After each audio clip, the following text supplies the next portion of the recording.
Hello ಪ್ರಿಯ ವೀಕ್ಷಕರೇ ಹಾಗೂ ಬಂಧುಗಳೇ, ನಾನು ನಿಮ್ಮ ಕನ್ನಡತಿ ಕವಿ. ಎಲ್ಲ ಹೇಗಿದ್ದೀರಾ? ನಾನು ತುಂಬ ಆರಾಮಾಗಿದ್ದೀನಿ. ನೀವು ಎಲ್ಲ ಚೆನ್ನಾಗಿದ್ದೀರಾ ಅಂದ್ಕೊಂಡು ಇವತ್ತಿನ ವಿಡಿಯೋ ಶುರು ಮಾಡ್ತಾಯಿದ್ದೀನಿ. ಅದೇ ನೆನ್ನೆ ಹೇಳಿದ್ನಲ್ಲ, ಇನ್ನು ನ್ಯೂ ಇಯರ್ ಬರೋ ತನಕ ಒಂದಲ್ಲ ಒಂದು ಡಿಸೈನ್ ರಂಗೋಲಿಗಳನ್ನ ತೋರಿಸ್ತೀನಿ ಅಂತ. ಯಾಕೆ ಅಂತಂದರೆ ನ್ಯೂ ಇಯರ್ಗೆಲ್ಲ ನೀವು ಹಾಕಬೇಕಲ್ಲ ಕಲರ್ಫುಲ್ಲಾಗಿ. ಅದಕ್ಕೆ ಇವತ್ತು ಮತ್ತೊಂದು ಡಿಸೈನ್ ಜೊತೆ. ಇದು ತುಂಬ ಕನ್ಫ್ಯೂಸ್ ಏನು ಆಗಲ್ಲ, ಸಿಂಪಲ್ಲಾಗಿ ರಂಗೋಲಿ ಹಾಕೋದು. ತುಂಬ ದೊಡ್ಡದಾಗಿ ಕಾಣುತ್ತೆ, ಮಾಮೂಲು 21ರಿಂದ 11. ಆಮೇಲೆ ನಿಮಗೆಲ್ಲ ಗೊತ್ತೇ ಇರುತ್ತಲ್ವ, ಎಳೆಗಳು ಸ್ಟ್ರೈಟ್ ಎಳೆಗಳೇ. ಫಸ್ಟು ಕಲಿಯೋರಿಗೆ ಅದೇ ಈಸಿ ಅನಿಸುತ್ತೆ, ಕನ್ಫ್ಯೂಸ್ ಆಗೋಂಗೆ ಇಲ್ಲ. ನಾನು ಸುಮಾರು ಒಂದಷ್ಟು ಗುಲಾಬಿ ರೋಸ್ಗಳದ್ದು ತೋರಿಸ್ಬೇಕು ಅಂತ ಇದ್ದೆ, ಆದರೆ ಒಂದಲ್ಲ ಒಂದು ಮರ್ತೋಗ್ತಾ ಇತ್ತು ರಂಗೋಲಿಗಳು. ಅದು ಒಂದು ಸಲ ಕಲಿತು ತುಂಬ ಗ್ಯಾಪ್ ಆಗೋದ್ರೆ, ದಿನ ಬಿಡ್ತಾಯಿದ್ರೆ ಏನೂ ಪ್ರಾಬ್ಲಮ್ ಆಗೋಲ್ಲ. ಅದರ ಮಧ್ಯೆ ಗ್ಯಾಪ್ ಕೊಟ್ಬಿಟ್ವಿ ಅಂದರೆ ಆ ರಂಗೋಲಿಗಳು ಮರ್ತೇ ಹೋಗುತ್ತೆ ಡಿಸೈನ್ಗಳು. ಆ ಥರನೇ ಆಗಿತ್ತು. ಇದು ನನಗೆ ತುಂಬ ಹತ್ತಿರವಾದ ರಂಗೋಲಿ. ಇದರಲ್ಲಿ ಜಾಸ್ತಿ ಮೆಮೊರಿ ಕೆಟ್ಟದೇ ಉಳಿದಿದೆ. ಆದರೂ ಏನು ಅಂತಂದರೆ, ಇದೇ ನನ್ನ ಫಸ್ಟು ರಂಗೋಲಿ. ಸ್ಕೂಲ್ 7th ಹೇಳಿದ್ನಲ್ಲ, ಸ್ಕೂಲ್ ಕಾಂಪಿಟೇಷನಲ್ಲಿ ಹಾಕಬೇಕು ಅಂತ. ಅದು ಈ ರಂಗೋಲಿ. ಅದು ನನಗೆ ಇನ್ನೂ ಚೆನ್ನಾಗಿದೆ. ಅಕ್ಕ ಹೇಳ್ಕೊಟ್ಟಿದ್ದನ್ನು ನಾನು ಹೋಗಿ ಇದು ಮಾಡಿದೆ. ಅವ್ರು ಅಂದ್ಕೊಂಡ್ರು ನಾನು ಇಷ್ಟೊಂದು ರಂಗೋಲಿ ಹಾಕೋದ್ರಲ್ಲಿ ಪೆದ್ದಿ ಅಂದ್ಕೊಂಡಿರಲಿಲ್ಲ ಅನಿಸುತ್ತೆ. ಆದರೂ ಹೇಗೋ ಒಂದು ರಂಗೋಲಿನ ಮಾಡಿ ಮುಗಿಸಿದ್ದೆ. ಇದು ರಂಗೋಲಿ ಕಲರೆಲ್ಲ ಹಾಕಿದ್ನ ಏನು ಅಂತ ನೆನಪಿಲ್ಲ, ಆದರೂ ತೊಗೊಂಡಿದ್ದೆ. ಆದರೆ ರಂಗೋಲಿ ಮಾತ್ರ ಬರೆದಿದ್ದೆ ಅಷ್ಟು. ಇದು ಆದರೂ ಕೂಡ ಇದು ಕಲಿಬೇಕು ಅಂತ ಹುಮ್ಮಸ್ಸು, ಕಾಂಪಿಟೇಷನಲ್ಲಿ ಕಾಂಪೀಟ್ ಮಾಡೋದ್ನಲ್ಲ, ಅದು ನನಗೆ ತುಂಬ ಇದು ಮೆಚ್ಚುಗೆ ಆದದ್ದು. ಏಕೆ ಅಂತಂದರೆ, ಯಾರೇ ಆದರೂ ಹೊಸದು ಕಲಿಬೇಕು ಮಾಡ್ತಾ ಇದ್ದಾರೆ ಅಂತಂದಾಗ ಅದು ಕಂಪ್ಲೀಟ್ ಆಗದೇ ಆದರೂ ಪರವಾಗಿಲ್ಲ, ಕಾಂಪೀಟ್ ಮಾಡಬೇಕು ಅಂತ ಆ ಸ್ಪಿರಿಟಿಂದ ಹೋಗ್ತಾರಲ್ಲ, ಅದು ಮುಖ್ಯ. ಎಷ್ಟೋ ಸಲ ಅಯ್ಯೋ ಆಗಲ್ಲಪ್ಪ ಅಂತ ನೆಗೆಟಿವಲ್ಲಿ ಇದು ಮಾಡಿಕೊಂಡು ನಮ್ಮ ಕೈಲಾಗಲ್ಲ ಅಂತ ಬಿಟ್ಬಿಡ್ತೀವಿ. ಅದಕ್ಕೆ ಎಕ್ಸಾಂಪಲು ನನ್ನ ಮಗ. ಎಷ್ಟೊಂದು ನಾನು ಅವನನ್ನು ಎನ್ಕರೇಜ್ ಮಾಡ್ತೀನಿ. ಇಲ್ಲ ಆಗುತ್ತೆ ಮಾಡು, ಏನಿಲ್ಲ ಅಂತಂದರೆ, ಇಲ್ಲ ನಂಗೆ ಆಗಲ್ಲ ಅಮ್ಮ ಅಂತ ಬಿಟ್ಬಿಡ್ತಾನೆ ದೊಡ್ಡವನು. ಒಂಥರ ಓದೋದ್ರಿಂದನೂ ಅಷ್ಟೇ. ಇದು ಎಷ್ಟೊಂದು ಅವನು ಡ್ರಾಯಿಂಗ್ ತುಂಬ ಚೆನ್ನಾಗಿ ಮಾಡ್ತಿದ್ದ. ಅವನೇ ಫಸ್ಟು ಡ್ರಾಯಿಂಗ್ ಕಲ್ತಿದ್ದು. ಅವನೇ ಯೂಟ್ಯೂಬ್ ನೋಡಿಕೊಂಡು. ಆದರೆ ಆಮೇಲೆ ಬಿಟ್ಬಿಟ್ಟ. ಆಮೇಲೆ ಈಗ ಏನಾದರೂ ಹಾಕು ಅಂತಂದರೆ, ಡ್ರಾಯಿಂಗ್ ಮಾಡು, ಅಷ್ಟೊಂದು ಇದೆಯಲ್ಲ ನಿನ್ನ ಹತ್ರ ಎಲ್ಲ ಡ್ರಾಯಿಂಗ್ದು ಅಂತಂದರೆ, ಇಲ್ಲ ಆಗಲ್ಲ, ನೇಚರ್ ಆಗಲ್ಲ ನನಗೆ, ವಾಟರ್ ಫಾಲ್ ಆಗಲ್ಲ, ಅದಿಲ್ಲ, ಅದು ನನ್ನ ಸ್ಟೈಲಲ್ಲ, ಹಾಗೆ ಹೀಗೆ ಅಂತ ಮಾತಾಡ್ತಾರೆ.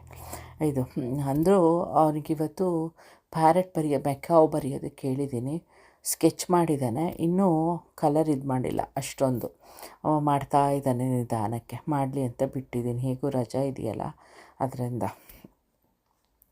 ಆಮೇಲೆ ಇವತ್ತಿಂದ ಏನು ಅಂದ್ಕೊಂಡೆ ಅಂದರೆ, ವಿಡಿಯೋದಲ್ಲಿ ನ್ಯೂಜಿಲ್ಯಾಂಡ್ ಬಗ್ಗೆ ಒಂದಲ್ಲ ಒಂದು ವಿಶೇಷವಾದ ಮಾಹಿತಿಗಳನ್ನ ಕೊಡ್ತಾ ಹೋಗೋಣ ಅಂತ ಅಂದ್ಕೊಂಡು. ಏನು ಅಂತಂದರೆ, ನ್ಯೂಜಿಲ್ಯಾಂಡು ಒಂದು ವಾಲ್ಕೆನೋ ಇದಾಗಿ ಬರ್ಸ್ಟ್ ಆಗಿ ಆಗಿರೋ ಅಂಥದ್ದು. ಅದು ಮ್ಯೂಸಿಯಮಲ್ಲಿ ಚೆನ್ನಾಗಿ ತೋರಿಸ್ತಾರೆ. ವಾಲ್ಕೆನೋ ಬರ್ಸ್ಟ್ ಆದಾಗ ಏನಾಯಿತು, 1853 ಯಾವಾಗಲೂ ಅನಿಸುತ್ತೆ ವಾಲ್ಕೆನೋ ಮತ್ತೆ ಬರ್ಸ್ಟ್ ಆಗಿತ್ತು, ಆಗ ಹೇಗಿರುತ್ತೆ ಅಂತ. ಒಂದು ಊರು ಫುಲ್ಲು ಎಲ್ಲ ಬೂದಿಲಿ ಸುಟ್ಟೋಗಿದೆ ಅಂತ ಅಲ್ಲಿ ತೋರಿಸ್ತಾರೆ. ಅದು ತುಂಬಾ ಚೆನ್ನಾಗಿದೆ ಆ ಥರ. ಅದು ಮ್ಯೂಸಿಯಮಲ್ಲಿರೋದು ನಿಜವಾಗ್ಲೂ ಹಾಗೆ ಫೀಲ್ ಆಗುತ್ತೆ ಒಂಥರ. ಅಲ್ಲಿ ಒಂದು ಸಲಕ್ಕೆ ಆ ಮ್ಯೂಸಿಯಮ್ ಒಳಗೆ ಇದು ರೂಮ್ ಥರ ಇದೆ ಪುಟಾಣಿದು, ಅಲ್ಲಿ ಬಿಡ್ತಾರೆ. ಒಂದು ಸಲಕ್ಕೆ ಒಂದು 25 ಮೆಂಬರ್ಸ್ ಅಷ್ಟೇ ಬಿಡೋದು ಅದರಲ್ಲಿ. ವಾಲ್ಕೆನೋ ಇದಾದಾಗ ಹೇಗೆ ಇದು ಟೆಂಪ್ರೇಚರ್ ರೈಸ್ ಆಗುತ್ತೆ ಅಂತ ಎಲ್ಲ ಅಲ್ಲೇ ಟೆಂಪ್ರೇಚರು ಒಳಗೆ ರೈಸ್ ಆದಂಗೆಲ್ಲ ಆಗುತ್ತೆ. ಆ ಥರ ಎಕ್ಸ್ಪೀರಿಯೆನ್ಸು ಚೆನ್ನಾಗಿದೆ. ನಮಗೆ ಎಕ್ಸ್ಪೀರಿಯೆನ್ಸ್ ಮಾಡೋದಕ್ಕೆ ಚೆನ್ನಾಗಿದೆ, ಆದರೆ ಅಲ್ಲಿದ್ದವರಿಗೆ ನಿಜವಾಗ್ಲೂ ನರಕ ಅನಿಸುತ್ತೆ. ಆ ಥರದ್ರಲ್ಲಿ ಆಗಿದ್ದಲ್ವ. ಆಮೇಲೆ ಇಲ್ಲಿ ತುಂಬ ಲೈಮ್ ಸ್ಟೋನ್ದು ತುಂಬ ಚೆನ್ನಾಗಿರುತ್ತೆ. ಬುಗ್ಗೆ ಅಂತಾರಲ್ಲ, ಇದು ಜೇಡಿ ಮಣ್ಣೊಂದು ಕುದಿಯುತ್ತೆ, ಆ ಥರ ಕುದಿಯುತ್ತೆ ಅದು ಲೈಮ್ ಸ್ಟೋನ್ದು. ಆಗ ಅವರೆಲ್ಲ ಏನು ಮಾಡ್ತಿದ್ರಂತೆ, ಹಿಂದಿನ ಕಾಲದಲ್ಲಿ ಇಲ್ಲಿ ಅವರು ಊಟ ಗೆಡ್ಡೆ ಗೆಣಸುಗಳನ್ನ ಒಂದು ಬಟ್ಟೆಗೋ ಏನಕ್ಕೋ ಹಾಕಿ ಕಟ್ಟಿ ಅದರೊಳಗೆ ಎಸ್ಬಿಡ್ತಿದ್ರಂತೆ ಆ ಥರದ್ರಲ್ಲಿ. ಆಮೇಲೆ ದಾರನೋ ಏನೋ ಇರ್ತಾಯಿತ್ತು ಕಟ್ಕೊಂಡು, ಆಮೇಲೆ ಅದನ್ನು ಎತ್ಕೋತಾ ಇದ್ರಂತೆ. ಅದು ಕುದಿಯೋ ಇದಕ್ಕೆ ಬಿಸಿ ಇದರಲ್ಲಿ ಅದು ಏನೋ ಬೆಂದಿರ್ತಾಯಿತ್ತು ಆ ಥರ ಅಂತ ಹೇಳಿದ್ರು. ನಾವು ಒಂದು ಸಲ ಹೀಗೆ ಆ ಮೌರಿಗಳದ್ದು ಹಟ್ ಅಂತ ಇರುತ್ತಲ್ಲ, ಗುಡಿಸಲು ಅಂತ ಅನ್ನೋ ಇದ್ರ ಕಡೆಗೆ ಹೋಗಿದ್ದಾಗ ಅಲ್ಲಿ ಒಳಗಡೆ ಅದನ್ನೆಲ್ಲ ತೋರಿಸಿದ್ರು. ಆಗ ಅಂತೂ ಜಿಟಿ ಜಿಟಿ ಮಳೆ. ಆ ಮಳೆಯಲ್ಲೇ ನಾವು ಅದೆಲ್ಲ ನೋಡಿದ್ವಿ. ಆಗ ಏನು ಮಕ್ಕಳ್ಯಾರೂ ಇರಲಿಲ್ಲ. ನಾನೇ ಹೊಸದಾಗಿ ಬಂದು 1-2 ತಿಂಗಳು ಆಗಿರಲಿಲ್ಲ ನಾವು ಆಗ ಹೋಗಿದ್ದು. ಆ ಥರ ಅದು. ಆಮೇಲೆ ಅವ್ರದ್ದು ಮ್ಯೂಸಿಯಮಲ್ಲಿ ಅದೆಲ್ಲ ಇಟ್ಟಿದ್ದಾರೆ. ಹೇಗೆ ಅಂತಂದರೆ, ನಮ್ಮ ಇಂಡಿಯಾದಲ್ಲಿ ಶಸ್ತ್ರಗಳಿಗೆ ಇದೆಲ್ಲ ಯೂಸ್ ಮಾಡ್ತೀವಲ್ವ, ಏನು ಕತ್ತಿ, ಈಟಿ ಆ ಥರ. ಇವ್ರದ್ದು ಅದೇ ಥರ ಇನ್ನೊಂದು ಸ್ವಲ್ಪ ಫುಲ್ ಮರದಲ್ಲೇ ಆಗಿರೋವಂಥದ್ದು, ಆದರೆ ತುಂಬ ಶಾರ್ಪ್ ಇರೋದು ಅದು.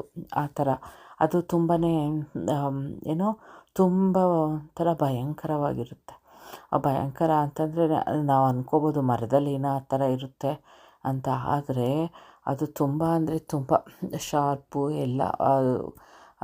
ಯುದ್ಧ ಮಾಡೋದಕ್ಕೆ ಹೇಗೆ ಬೇಕೋ ಆ ಥರ.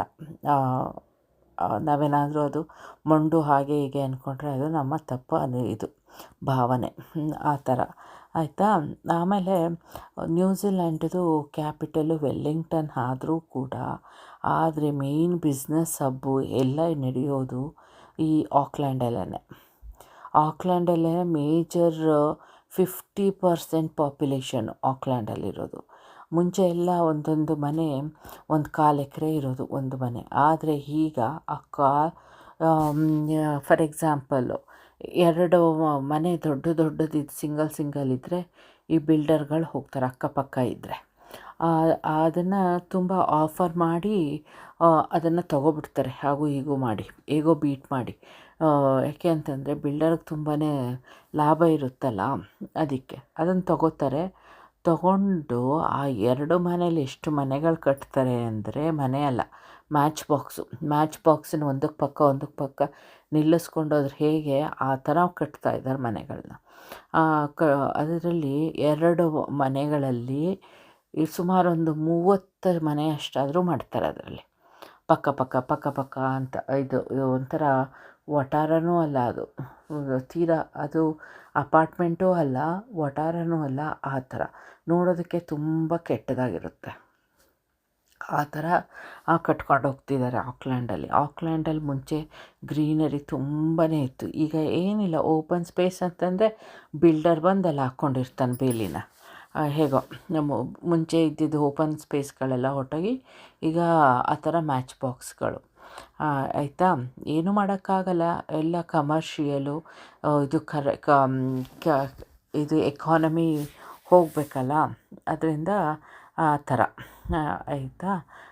ಅದು ಆದರೆ ಬಿಲ್ಡಿಂಗ್ ಇದರಲ್ಲೆಲ್ಲ ಇಂಡಿಯನ್ಸ್ ಇಲ್ಲ, ಹೆಚ್ಚಿಗೆ ಚೈನೀಸ್ ಇದ್ದಾರೆ, ಏಷ್ಯನ್ಸ್ ಇದ್ದಾರೆ ಈ ಬಿಲ್ಡಿಂಗ್ ಕಟ್ಟೋದು ಅದು ಇದು ಎಲ್ಲದರಲ್ಲೂ. ಆಮೇಲೆ ಇಲ್ಲಿ ಏನು ಅಂತಂದರೆ ತುಂಬ ಸ್ಕಿಲ್ಡ್ ವರ್ಕರ್ಗಿದ್ದು ತುಂಬಾ ಫೀಸ್ ಜಾಸ್ತಿ. ಈಗ ಏನಾದರೂ ಇವ್ರು ಬರ್ತಾರೆ ಅಂದ್ಕೊಳ್ಳಿ, ಪ್ಲಂಬರೋ ಏನೋ ಬರ್ತಾರೆ, ಪ್ಲಂಬರ್ ಬರೋದಕ್ಕೆ 1 ಅವರ್ಗೆ ಇಷ್ಟು ಚಾರ್ಜು ಅಂತಿರುತ್ತೆ. ಅದ್ರ ಜೊತೆಗೆ GST ಬೇರೆ ಅವರಿಗೆ. ಆಮೇಲೆ ಆ 1 ಅವರ್ ಚಾರ್ಜಲ್ಲಿ ಅವರು ಏನಾದರೂ ರಿಪೇರಿ ಮಾಡಿದ್ರೆ ಅದಕ್ಕೆ ಬೇರೆ ಚಾರ್ಜು. ಆಮೇಲೆ ಅದು ಇನ್ನೇನಾದರೂ ತಂದು ಅವರು ಹಾಕಿದ್ರೆ ಅದಕ್ಕೆ ಬೇರೆ ಚಾರ್ಜು, ಎಲ್ಲ ಅದು ತುಂಬ. ಅದರಿಂದ ಇಂಡಿವಿಜುವಲ್ ಹೌಸು, ತುಂಬ ದೊಡ್ಡದಾಗಿರೋ ಮನೆ ಅಂತಂದರೆ ಈ ಥರ ವರ್ಕ್ಗಳಿರ್ತಾರಲ್ಲ, ಪ್ಲಂಬರು, ಗಟರು ಆ ಥರದವ್ರದ್ದು ತುಂಬ ಮನೆಗಳು ಚೆನ್ನಾಗಿರೋದು. ಆಮೇಲೆ ಇನ್ನೊಂದು, ಈಗ ಏನು ಅಂತಂದರೆ ಒಬ್ಬ ಹ್ಯಾಂಡಿಮ್ಯಾನ್ ಅಂತ ಇರ್ತಾರೆ. ಅವರು ಎಲ್ಲದನ್ನು ಆಲ್ಮೋಸ್ಟ್ ಎಲ್ಲ ಕೆಲಸನೂ ತುಂಬ ಕಾಂಪ್ಲಿಕೇಟೆಡ್ ಆಗಿ, ಪ್ಲಂಬರ್ಗೆ ಅಂದರೆ ಸರ್ಟನ್ ಕೆಲಸಗಳನ್ನ ಅವರು ಪ್ಲಂಬರೇ ಮಾಡಬೇಕಲ್ಲ, ಅಂಥ ಕೆಲಸ ಆದರೆ ಆಗಲ್ಲ ಅವ್ರಿಗೆ. ಇನ್ನು ಮಿಕ್ಕದ್ದು ಮನೇನ ನೀಟಾಗಿ ಮೇಂಟೈನ್ ಮಾಡಿಕೊಂಡು ಎಲ್ಲ ಕೆಲಸ ಮಾಡಿಕೊಂಡು ಈ ಟ್ಯಾಪ್ ಚೇಂಜ್ ಮಾಡಿಕೊಂಡು ಅಥವಾ ಕರೆಂಟ್ದು ಇನ್ನೇನೋ ಆಗಿದೆ ಅಂತಂದರೆ ಅದೆಲ್ಲ ಅವರೇ ಮಾಡಬಹುದು, ಹ್ಯಾಂಡಿಮ್ಯಾನ್ಗಳು ಆ ಥರ ಇರ್ತಾರೆ. ಆಯಿತಾ, ಅವ್ರದ್ದು ಅಷ್ಟೊಂದು ಏನು ಚಾರ್ಜ್ ಇರಲ್ಲ. ಆಮೇಲೆ ಇನ್ನೊಂದು ಇಲ್ಲಿ ಎಲ್ಲ ಹೇಗೆ ಅಂತಂದರೆ ಈ ಲೇಬರ್ ವರ್ಕದು ಫೀಸ್ ಜಾಸ್ತಿ ಇರುತ್ತಲ್ವ, ಆದ್ದರಿಂದ ಆದಷ್ಟು ಸಣ್ಣ ಪುಟ್ಟ ಕೆಲಸಗಳು ಏನೇ ಆದರೂ ನಾವೇ ಮಾಡ್ಕೊಳ್ಳೋ ಇದಿರುತ್ತೆ. ಸ್ವಂತ ಮನೆ ಆದರೆ ನಾವೇ ಮಾಡ್ಕೋತೀವಿ, ಇಲ್ಲ ಅಂತಂದರೆ ಏಜೆಂಟ್ಗಳಿಗೆ ಹೇಳ್ಬಿಡ್ತೀವಿ. ಯಾವಾಗಲೂ ಮನೆ ಬಾಡಿಗೆ ಅಂತಂದರೆ ಏಜೆಂಟ್ ಮೂಲಕ ಹೋಗೋದೇ ಬೆಟರು. ಯಾಕೆ ಅಂತಂದರೆ ನಮಗೂ ಒಂದು ಬ್ಯಾಡ್ ಎಕ್ಸ್ಪೀರಿಯನ್ಸ್ ಆಯಿತು. ನಾವು ಒಂದು ಸಲ ಇಲ್ಲಿ ನಾವು ಈ ಕಡೆ ನನ್ನ ಕೆಲಸಕ್ಕೋಸ್ಕರ ನನ್ನದು ವರ್ಕ್ ಪ್ಲೇಸ್ ಎಲ್ಲಿದೆ ಹತ್ತಿರಕ್ಕೆ ಅಲ್ಲಿಗೆ ಬಂದುಬಿಟ್ವಲ್ಲ, ಆಗ ಒಂದು ಬಾಡಿಗೆ ಕೊಟ್ವಿ. ಹಸ್ಬೆಂಡು ಏಜೆಂಟ್ ಮೂಲಕ ಹೋಗಲಿಲ್ಲ, ಹಾಗೆ ಬಾಡಿಗೆ ಕೊಟ್ಟರು, ಇಲ್ಲ ನೋಡ್ಕೊಳ್ಳೋಣ ಹೀಗೇ ಅಂತ. ಅದು ಎಷ್ಟು ಗಲೀಜು ಮಾಡಿತ್ತು ಅಂತ ಅಂದರೆ ಅಷ್ಟು ಗಲೀಜು ಮಾಡಿತ್ತು ಮನೇನ ಹೆಂಗ್ಸು. ಆಮೇಲೆ ಕೀನೂ ಹ್ಯಾಂಡ್ ಓವರ್ ಮಾಡಲಿಲ್ಲ. ಅವ್ರಿಗೇನು ಟೆನ್ಷನ್ ಇತ್ತೋ ಏನೋ, ಕೀನಲ್ಲಿ ಫುಟ್ ಮ್ಯಾಟ್ ಹತ್ರ ಹಾಕಿ ಹೊರಟೋಗಿದ್ರು ಖಾಲಿ ಮಾಡಿಕೊಂಡು. ಆಯಿತಾ, ಆಮೇಲೆ ಕ್ಲೀನಿಂಗ್ಗೆ ಮಾಡಿಸಿ, ಪೇಂಟ್ ಮಾಡಿಸಿ, ಆಮೇಲೆ ಕಾರ್ಪೆಟೆಲ್ಲ ಚೇಂಜ್ ಮಾಡಿ ಎಲ್ಲ ಮಾಡಿದಾಗ ನಮಗೆ ಸುಮಾರು ಒಂದು 30,000 ಅಷ್ಟು ಖರ್ಚು ಬಿತ್ತು. ಎಲ್ಲ ಚೇಂಜ್ ಮಾಡಿಸಿ ಮಾಡೋ ತನಕ ಆ ಥರ ಆಗೋಗುತ್ತೆ. ಅದರಿಂದ ಏಜೆಂಟಿಗೆ ಕೊಡ್ತೀವಿ, ಏಜೆಂಟ್ ಮೂಲಕನೇ ಎಲ್ಲ ಇದಾಗುತ್ತೆ. ಅಂದರೆ ನಾವು ರೆಂಟಲ್ಲಿ ಹೋದಾಗ ಏಜೆಂಟ್ಗೆ ಸ್ವಲ್ಪ ಪರ್ಸೆಂಟೇಜು ಕಮಿಷನ್ ಹೋಗುತ್ತೆ. ಆಯಿತಾ, ಆದರೆ ಸೇಫರು ಅದು. ಆಮೇಲೆ ಈಗ ಏನಾದರೂ ರಿಪೇರಿ ಬಂತು, ನಾವೇ ರೆಂಟಲ್ಲಿರುವಾಗ ಏನೋ ರಿಪೇರಿ ಬಂತು ಅಂತಂದರೆ ಅದನ್ನು ಏಜೆಂಟ್ಗೆ ಹೇಳಿದ್ರೆ ಏಜೆಂಟು ಓನರ್ಗೆ ಹೇಳ್ತಾರೆ, ಓನರು ಹ್ಞೂ ಅಂತಂದರೆ ಏಜೆಂಟ್ ಎಲ್ಲ ಮಾಡಿಸ್ತಾರೆ. ಅದು ಎಲ್ಲ ಒಂಥರ ಇದು ಮುಚ್ಚುಮರೆ ಅನ್ನೋದಿರಲ್ಲ, ಎಲ್ಲದು ವೈಟ್ ಪೇಪರ್ ಥರ ಎಲ್ಲದು ಓಪನ್ ಆಗಿರುತ್ತೆ, ಎಲ್ಲದು ಗೊತ್ತಾಗುತ್ತೆ. ಕೆಲವು ಕಡೆ ಮಾಡ್ತಾರೆ ಹೊಳಗೆ ಇದು, ಆದರೆ ಕರಪ್ಷನ್ ಅನ್ನೋದು ಇಲ್ಲ. ಸ್ವಲ್ಪ ನಮಗಂತೂ ಗೊತ್ತಿರೋ ಮಟ್ಟಕ್ಕೆ ಏನೂ ಇಲ್ಲ, ಎಲ್ಲ ಇದು. ಆಮೇಲೆ ಏನು ಇನ್ಫ್ಲೂಯೆನ್ಸು ನಡೆಯಲ್ಲ.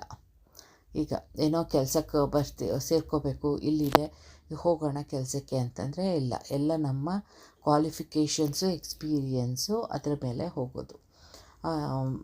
ಅದಷ್ಟು ಇವತ್ತು ನಾನು ಹೇಳಿದ್ದ ವಿಷಯಗಳು. ಇನ್ನು ಕೆಲವು ವಿಷಯಗಳನ್ನ ನಾನು ಮುಂದೆ ಹೇಳ್ತೀನಿ. ಆಮೇಲೆ ಹೌದು, ಈಗ ಇನ್ನೊಂದು ನಾವೇ ಕೆಲಸಗಳು, ಈಗ ಏನೇ ಗಾರ್ಡನ್ ಮಾಡ್ಕೋಬೇಕು ಅಂದರೂ ನಾವೇ, ಆಮೇಲೆ ಪೇಂಟು ಅಂತಂದರೂ ಪೇಂಟ್ ನಾವೇ ಮಾಡ್ಕೋಬಹುದು ಎಲ್ಲ ತಿಳ್ಕೊಂಡು. ಆಯಿತಾ, ಇಲ್ಲಿಗೆ ಇಷ್ಟು ನಾನು ನ್ಯೂಜಿಲ್ಯಾಂಡ್ ಬಗ್ಗೆ ಹೇಳಿದೆ. ನಾಳೆ ಮತ್ತೊಂದಷ್ಟು ಹೊಸ ನ್ಯೂಸ್ಗಳು ನ್ಯೂಜಿಲ್ಯಾಂಡ್ದು ಅದರ ಬಗ್ಗೆ ಹೇಳ್ತೀನಿ. ಇವತ್ತಿಗೆ ಇಲ್ಲಿ ವಿಡಿಯೋನ ನಿಲ್ಲಿಸ್ತೀನಿ. ಯಾರೆಲ್ಲ ಸಬ್ಸ್ಕ್ರೈಬ್ ಆಗದೆ ನೋಡ್ತಾ ಇದ್ದೀರೋ ಪ್ಲೀಸ್ ಸಬ್ಸ್ಕ್ರೈಬ್ ಆಗಿ ನನಗೆ ಸಪೋರ್ಟ್ ಮಾಡಿ. ನಿಮ್ಮ ಸಪೋರ್ಟೇ ನನಗೆ ಸ್ಟ್ರೆಂತು, ಮಾರಲ್ ಸಪೋರ್ಟು ಎಲ್ಲ. ನಿಮ್ಮ ಸಪೋರ್ಟ್ ಕೊಟ್ಟರೆ ನಾನು ಮುಂದುವರಿಯೋದಕ್ಕೆ ಸಾಧ್ಯ. ಇಲ್ಲಿವರೆಗೆ ಕೊಟ್ಟಿದ್ದೀರ, ಹಾಗೆ ನಿಮ್ಮ ಸಪೋರ್ಟ್ನ ಮುಂದುವರಿಸಿ. ಇಷ್ಟು ಹೇಳ್ತಾ ಇವತ್ತಿನ ವಿಡಿಯೋ ನಿಲ್ಲಿಸ್ತಾ ಇದ್ದೀನಿ. Bye, take care, love you all.